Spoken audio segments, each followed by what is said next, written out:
امام بہقی علیہ الرحمہ نے اس حدیث کو دلائل النبوہ میں نقل فرمایا۔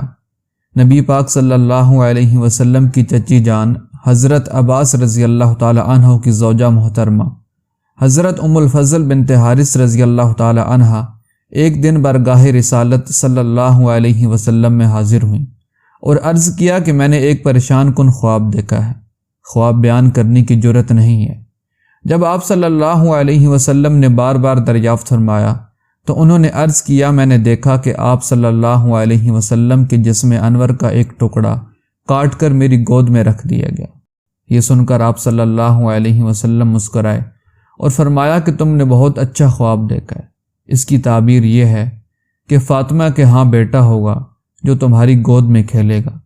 چنانچہ ایسا ہی ہوا، حضرت امام حسین علیہ السلام پیدا ہوئے اور حضرت ام الفضل کی گود میں دیے گئے۔